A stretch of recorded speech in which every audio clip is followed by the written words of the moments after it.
बिस्मिल्लाहिर्रहमानिर्रहीम। अस्सलाम वालेकुम students. I am Mohammad Fawad Malik. हम फिजिक्स का चैप्टर नंबर 7 डिस्कस कर रहे थे, जिसमें आज आर्टिकल है instantaneous displacement and amplitude of vibration. Students, आज के आर्टिकल में हमने कुछ ऐसी टर्म्स डिस्कस करनी है जो कि हम पहले वेव मोशन के लिए डिस्क्राइब कर चुके हैं, like amplitude of vibration, time period आ जाता है, इसमें फ्रीक्वेंसी आ जाती है और वाइब्रेशन आ जाता है। लेकिन इसको हम ऑसिलेटरी मोशन के लिए क्यों डिस्क्राइब करेंगे, तो उसके लिए आप यहां पे देखिए, ये हमारे पास एक स्ट्रिंग है जिसको आपने किसी रिजिड सपोर्ट के साथ बांधा हुआ है। इनिशियली ये भी रेस्ट पोजीशन में है। हम इसमें वेव्स प्रोड्यूस करवाना शुरू करते हैं, तो आप देख सकते हैं कि वेव्स आपको उस पॉइंट की तरफ मूव करती हुई नजर आ रही हैं। अब इसको दोबारा से रेस्ट पोजीशन में ले आते हैं। अब इसमें आपने कुछ पॉइंट्स कंसीडर करने हैं, लाइक ए, बी, सी और डी। हमने ये 4 ऑर्बिटरी पॉइंट्स यहां पे कंसीडर कर लिए हैं। अब अगर आप दोबारा इसमें वेव्स जनरेट करते हैं तो अपेरेंटली आपको अभी भी वेव लग रही है कि वो फॉरवर्ड डायरेक्शन में मूव कर रही है। लेकिन अब अगर हम उन चारों पॉइंट्स को स्टडी करते हैं तो हर एक पॉइंट आपको एक फिक्स्ड पॉइंट के गिर्द बैक एंड फोर्थ मोशन करता हुआ नजर आएगा। तो इस वजह से हम कह सकते हैं कि वेव बेसिकली क्या है, एक सिंक्रोनाइज्ड ऑसिलेटरी मोशन है लार्ज नंबर ऑफ पार्टिकल्स की। ठीक है स्टूडेंट्स, अब हम सबसे पहले चलते हैं, हमारा जो फर्स्ट टर्म यहां पे हमने डिस्कस करनी है, इंस्टेंटेनियस डिस्प्लेसमेंट।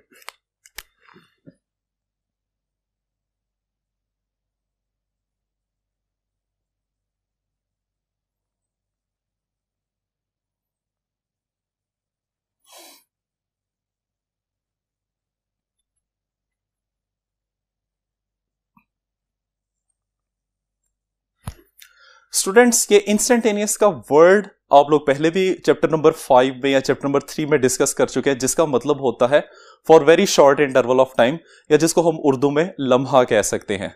तो आइए हम इसको देखते हैं कि किस तरह से वाइब्रेटरी मोशन में इंस्टेंटेनियस डिस्प्लेसमेंट को मेजर किया जाता है।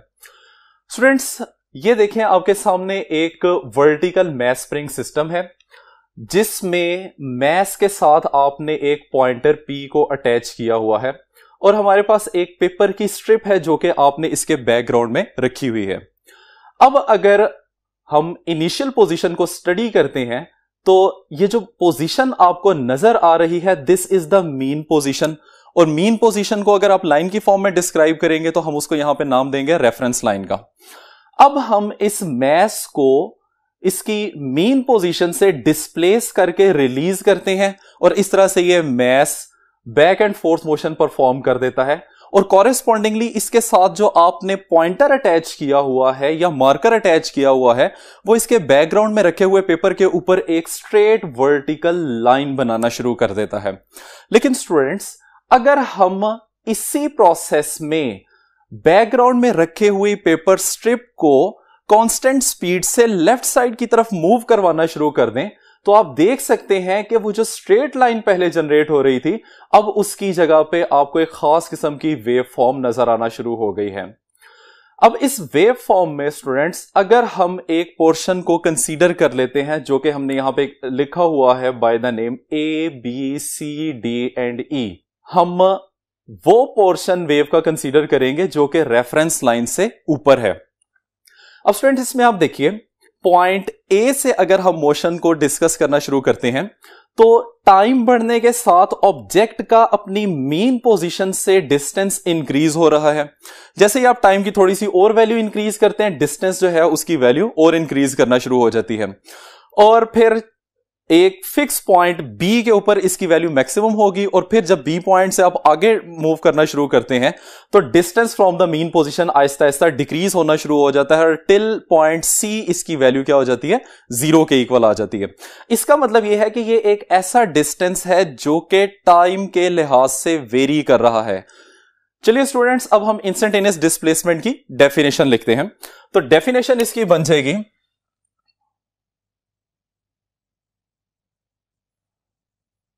the displacement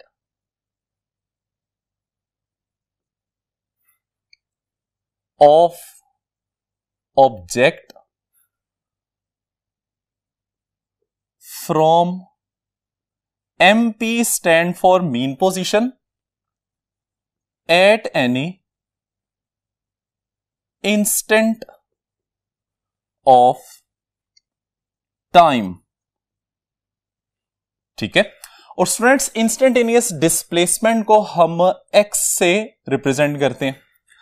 सेकेंडली हमने यहां पे डिस्क्राइब करना है कि x varies with increase in time। x की वैल्यू टाइम के बढ़ने के साथ साथ चेंज होती है। आपने देखा था कि कभी ये वैल्यू इंक्रीज कर रही होती है और कभी ये वैल्यू डिक्रीज करती है। इसके बाद हमारे पास सेकेंड टर्म जो आ जाती है that is known as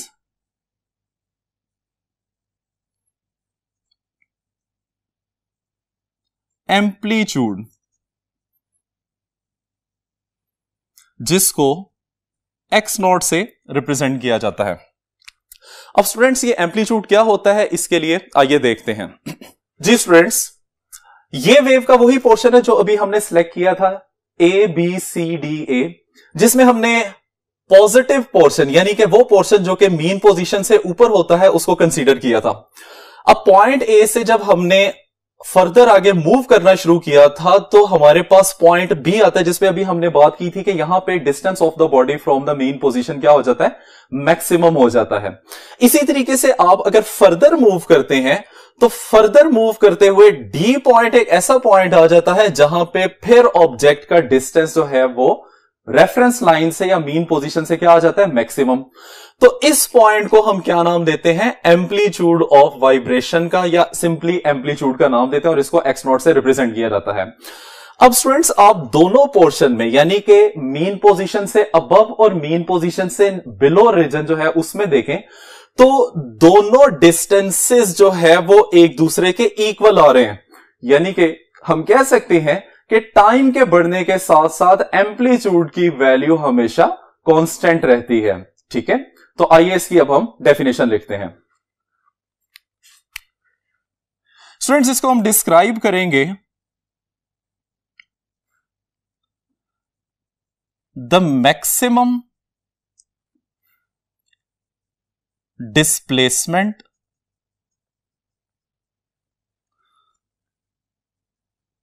from mean position of vibrating object. This is known as amplitude, or x naught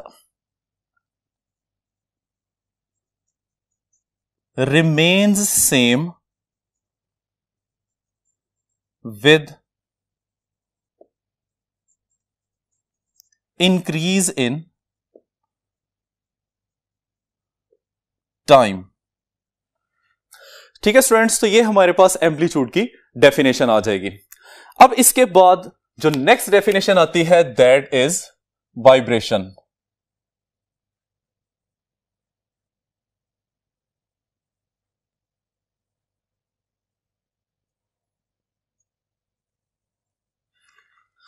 students ये वाइब्रेशन क्या होती है, इसके लिए हम डायग्राम बना के इसको देखते हैं।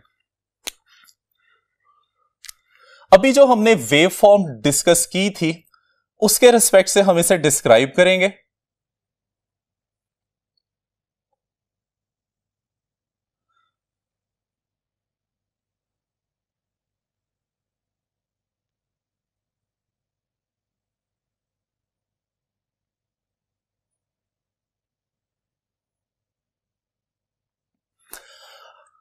जिसमें हमने टाइम की वैल्यू को रखना है अलोंग एक्स एक्सिस और डिस्टेंस की वैल्यू को हम रखेंगे अलोंग वाई एक्सिस।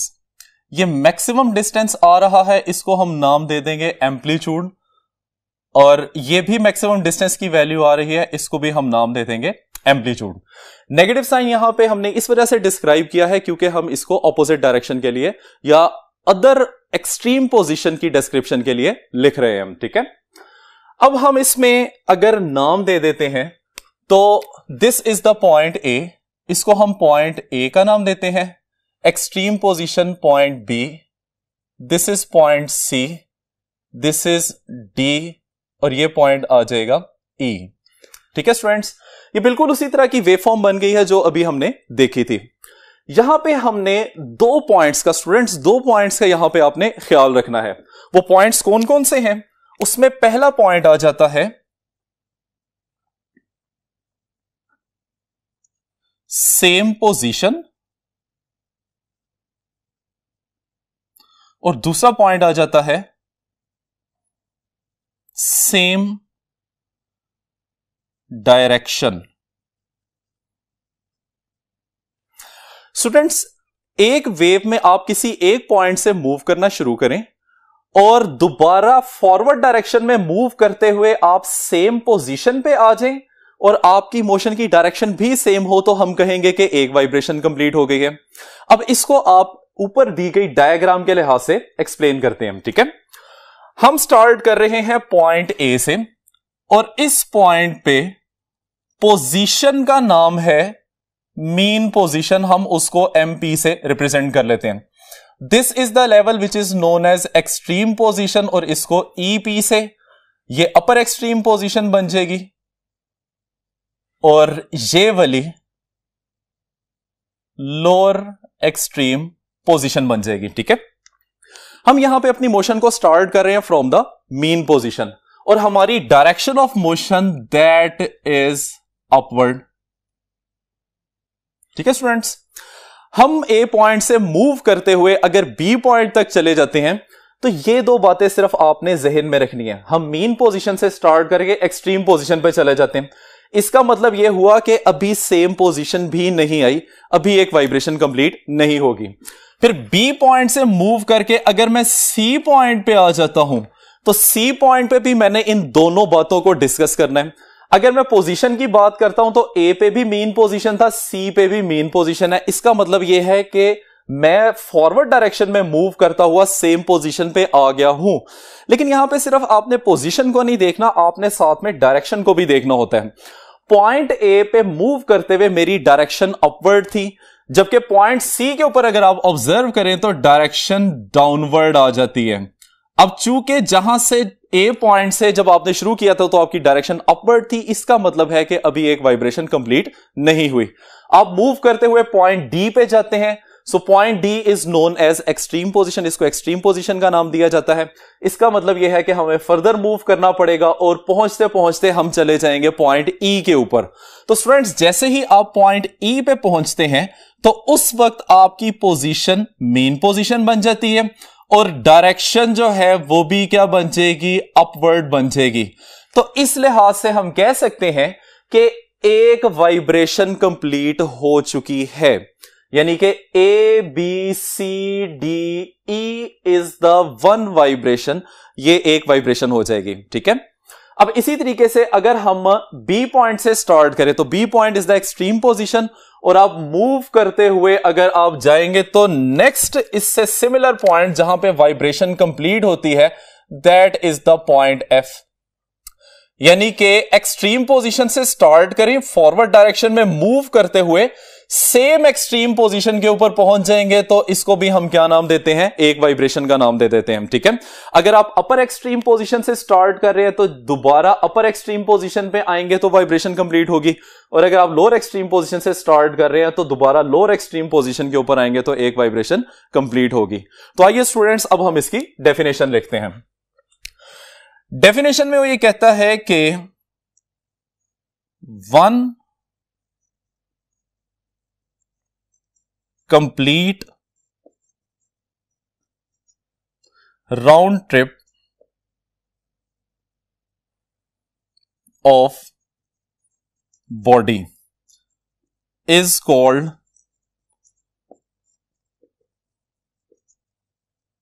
vibration, या फिर हम इसको ऑसिलेशन भी कह सकते हैं, या हम इसको साइकिल भी कह सकते हैं। ठीक है स्टूडेंट्स, और दूसरी डेफिनेशन जो है वो अगर हम यहां पे लिखें तो वो दूसरी डेफिनेशन क्या आ जाएगी?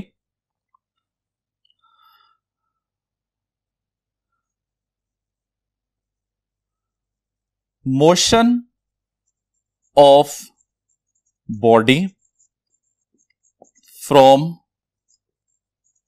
1 EP stand for extreme position back to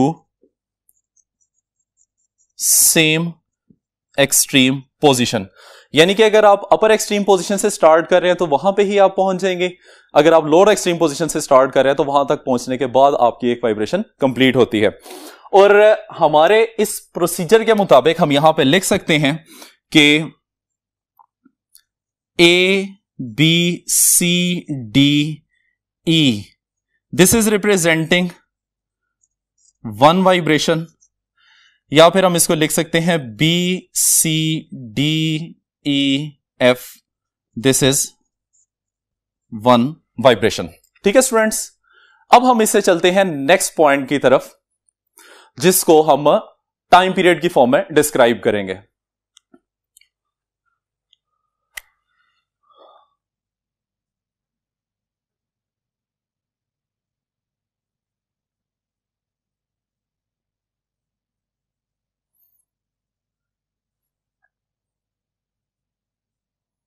इसको कैपिटल टी से रिप्रेजेंट किया जाता है। जी स्टूडेंट्स, अगर हम दोबारा से एक वेव फॉर्म बना लेते हैं तो इस वेव फॉर्म से देखिएगा कि जितनी भी वाइब्रेशंस को हमने यहां पे ड्रॉ किया है उन तमाम वाइब्रेशंस के कंप्लीट होने के लिए जो टाइम लगता है उसकी वैल्यू सेम आ जाती है।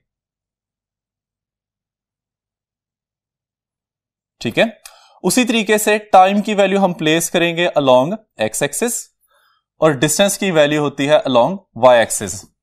अब इसमें देखें, जहां से वेव ने अपने आप को रिपीट करना शुरू कर देना है। ठीक है, अब रेपिटेशन कहां से आती है? अगर हम इसको नेम्स देते हैं तो this is A B C D E F G H and I. ठीक है, अब आपको नजर आ रहा है कि एक वाइब्रेशन ई पॉइंट तक कंप्लीट हो रही है और दूसरी वाइब्रेशन ई से स्टार्ट होके आई पॉइंट तक कंप्लीट हो रही है। अगर स्टूडेंट्स हम ऑब्जर्व करें तो हमें वाज़े तौर पे नजर आ रहा है कि ए से ई तक जाते हुए जितना टाइम लगता है ई से आई तक जाते हुए भी उतना ही टाइम लग रहा है। इसका मतलब यह हो गया कि वाइब्रेशन को कंप्लीट होने के लिए हमेशा एक ही जितना कांस्टेंट टाइम लगता है और उस कांस्टेंट टाइम को हम क्या नाम देते हैं? टाइम पीरियड का नाम देते हैं। तो आइए इसकी डेफिनेशन लिखते हैं। स्टूडेंट्स, इसकी डेफिनेशन बन जाएगी टाइम रिक्वायर्ड टू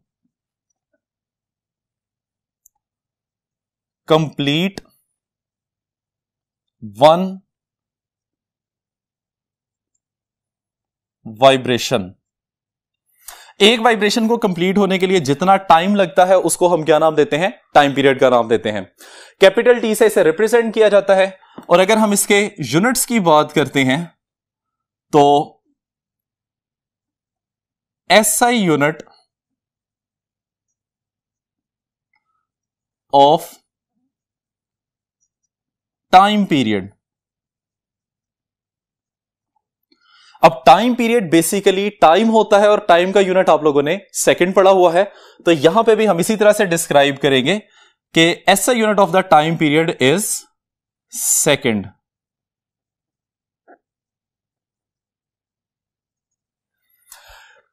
स्टूडेंट्स, इसके बाद जो नेक्स्ट टर्म हमारे पास आती है that is known as frequency.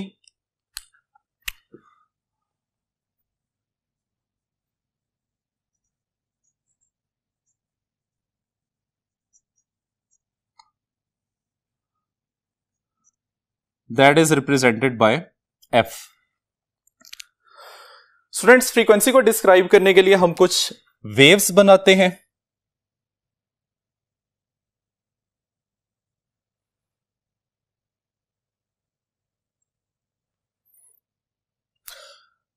इन दोनों पोर्शंस के दरमियान में सपोज कर लेंगे टाइम की वैल्यू 1 सेकेंड है।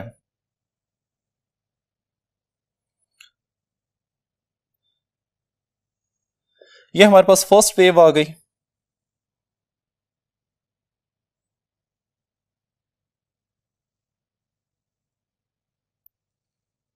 This is second wave.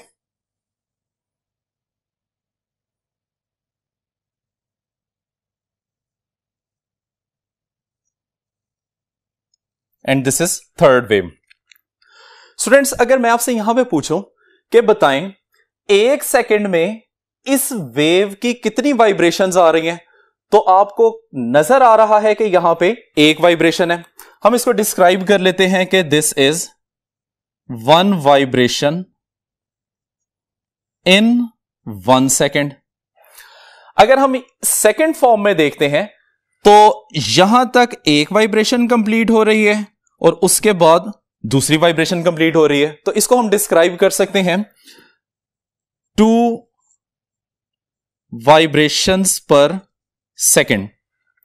अगर हम इस थर्ड वेव फॉर्म में देखें तो यहां पे 3 वेव्स हमें कंप्लीट होती हुई नजर आ रही हैं, 1, 2 एंड 3, और इसको हम लिख सकते हैं 3 vibrations in the same time, और टाइम की वैल्यू कितनी है 1 सेकेंड। तो स्टूडेंट्स, फ्रीक्वेंसी बेसिकली होती क्या है, किसी भी इवेंट की अकरेंस को किस ड्यूरेशन में, 1 सेकेंड के ड्यूरेशन में, 1 सेकेंड में कोई इवेंट अपने आप को कितनी बार रिपीट करता है, that is known as frequency. Like यहां पे हम कह सकते हैं कि ये जो आपके पास एक इवेंट है, ये 1 सेकेंड में अपने आप को कितनी दफा रिपीट कर रहा है, 1 दफा रिपीट कर रहा है, तो इसकी फ्रीक्वेंसी क्या बन जाएगी, 1 वाइब्रेशन पर सेकेंड। यहां पे वही इवेंट अपने आप को 2 बार रिपीट कर रहा है, इसकी फ्रीक्वेंसी 2 वाइब्रेशन पर सेकेंड, और यहां पे इवेंट अपने आप को 3 बार रिपीट कर रहा है, तो ये फ्रीक्वेंसी की वैल्यू कितनी आ जाएगी, 3 वाइब्रेशन पर सेकेंड। आइए स्टूडेंट्स, अब हम इसकी डेफिनेशन लिखते हैं। तो डेफिनेशन इसकी बन जाएगी number of vibrations per second is called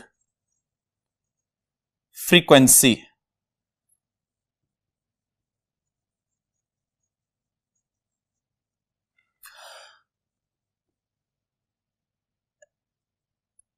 इसको अगर आप मैथमेटिकली लिखना चाहें तो हम इसको लिख सकते हैं कि it is the reciprocal of time period. Capital T किस चीज की रिप्रेजेंटेशन है, ये अभी हम टाइम पीरियड के लिए इसको डिस्क्राइब कर चुके हैं। तो यहां से इसकी दूसरी डेफिनेशन बनती है कि frequency is reciprocal of time period. Students, अगर ये रेसिप्रोकल ऑफ टाइम पीरियड है और मैं आपसे पूछूं कि फ्रीक्वेंसी के यूनिट्स क्या बनेंगे, तो टाइम का यूनिट क्या होता है, सेकंड, तो 1/सेकंड जो है इसका यूनिट बन जाएगा, जिसको हम फ्रीक्वेंसी की फॉर्म में डिस्क्राइब करते हैं, that is f is equal to 1 divided by second, और इसको नाम दिया जाता है हर्ट्ज का, जिसको hz से रिप्रेजेंट किया जाता है, या हम इसको लिख सकते हैं वाइब्रेशन पर सेकंड, या हम इसको लिख सकते हैं साइकिल पर सेकंड। ठीक है, तो ये हमारे पास बेसिकली इसके यूनिट्स होते हैं, लेकिन ऐसा यूनिट की बात करेगा तो हम उसको डिस्क्राइब करेंगे हर्ट्ज में। ठीक हो गया स्टूडेंट्स, अब आइए इससे नेक्स्ट टर्म पे चलते हैं, which is angular frequency.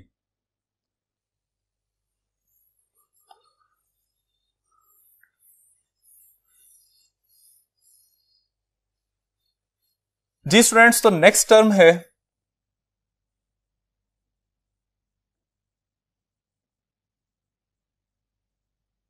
Angular frequency, और इसको ओमेगा से रिप्रेजेंट किया जाता है। अब स्टूडेंट्स, ये एंगुलर फ्रीक्वेंसी क्या चीज है? एंगुलर का वर्ड आपने चैप्टर नंबर 5 में काफी डिटेल से डिस्कस किया हुआ है, like angular displacement, angular velocity, angular acceleration. Angular displacement की अगर हम बात करें तो उसमें डिस्प्लेसमेंट को एंगल्स में मेजर किया जाता है। तो यहां पे भी इसका कॉन्सेप्ट इसी तरह से ही है। अगर हम फ्रीक्वेंसी की बात करते हैं तो व्हाट इज फ्रीक्वेंसी, ये भी हम डिस्क्राइब करके हैं कि it is the number of vibrations पर सेकंड। एक सेकंड में कंप्लीट होने वाली वाइब्रेशंस को फ्रीक्वेंसी का नाम दिया जाता है। अगर आप एक सेकंड में कंप्लीट होने वाली नंबर ऑफ फ्रीक्वेंसीज को एंगल के फॉर्म में डिस्क्राइब करना शुरू कर दें तो रिजल्टिंग न्यू क्वांटिटी को हम एंगुलर फ्रीक्वेंसी का नाम देंगे। तो आइए इसकी डेफिनेशन लिखते हैं।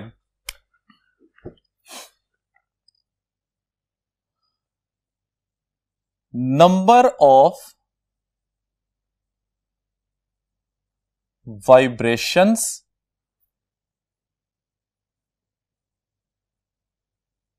completed in 1 second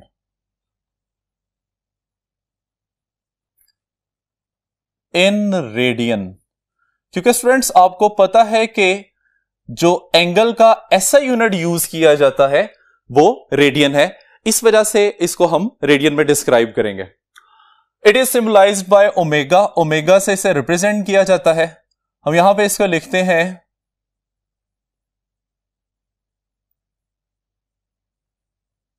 mathematically this is omega is equal to 2 pi into f, where f is representing the linear frequency. This is angular frequency in terms of linear frequency.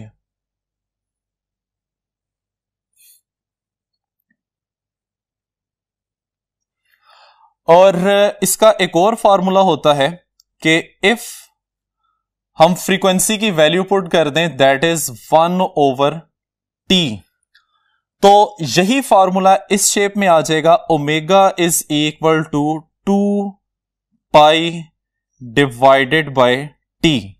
So this is the formula in terms of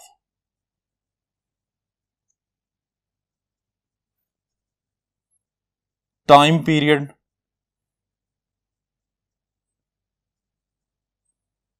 ठीक है students, तो अगर आपको frequency दी जाएगी और angular frequency find करनी है तो हम ये वाला रिलेशन यूज कर लेंगे, और अगर आपको टाइम पीरियड दिया हुआ है तो आप ये वाला फॉर्मूला यूज करके एंगुलर फ्रीक्वेंसी को कैलकुलेट कर सकते हैं। फाइनली है स्टूडेंट्स, इसके यूनिट्स क्या होंगे, तो आपने एंगुलर वेलोसिटी के यूनिट्स जो है उनको डिस्क्राइब किया हुआ है। तो एंगुलर वेलोसिटी के जो यूनिट्स होते हैं एंगुलर फ्रीक्वेंसी के भी सेम यूनिट्स होते हैं। अब इन दोनों में हम डिस्क्रिमिनेट किस तरह से करेंगे कि कब हम ओमेगा को एंगुलर फ्रीक्वेंसी का नाम देंगे और कब हम ओमेगा को एंगुलर वेलोसिटी का नाम देंगे। तो स्टूडेंट्स याद रखें, जब भी ओमेगा की वैल्यू एंगल में लिखी होगी, लाइक फर्ज कर लें, ये एग्जाम्पल के तौर पे है कि अगर हमारे पास कोई function x is equal to से x naught sine of omega t की फॉर्म में लिखा हुआ है, तो यहां पे ओमेगा रिप्रेजेंट करेगा एंगुलर फ्रीक्वेंसी को। ठीक है, तो जब भी ये वैल्यू एंगल के अंदर आएगी तो फिर हम इसको किस चीज का नाम देंगे, एंगुलर फ्रीक्वेंसी का नाम देंगे। अब हम इसके यूनिट्स की बात करते हैं। तो स्टूडेंट्स इसका formula omega is equal to 2 pi जो कि एंगल की वैल्यू है, साथ में लिख लें फ्रीक्वेंसी। दोनों में से किसी भी फॉर्मूला से आप इसके यूनिट्स निकाल सकते हैं। फ्रीक्वेंसी की फॉर्म में अगर आप इसको यूज कर ले तो भी यूनिट्स निकल आएंगे, टाइम पीरियड की फॉर्म में अगर आप इसको यूज कर ले तो भी इसके यूनिट्स निकल आते हैं। स्टूडेंट्स मुझे यह बताएं कि एंगल का यूनिट क्या होता है। Angle is measured in radiance और फ्रीक्वेंसी को हम मेजर करते हैं वाइब्रेशन पर सेकंड। अब बेसिकली नंबर ऑफ वाइब्रेशंस तो एक नंबर है, नंबर्स का यूनिट आप लोगों को पता है कि एग्जिस्ट नहीं करता। नंबर पर सेकंड में इसकी वैल्यू आ जाएगी सेकंड -1। तो इन दोनों का कॉम्बिनेशन जो है वो ओमेगा का ऐसा यूनिट बन जाएगा जिसको हम लिखेंगे रेडियन पर सेकेंड।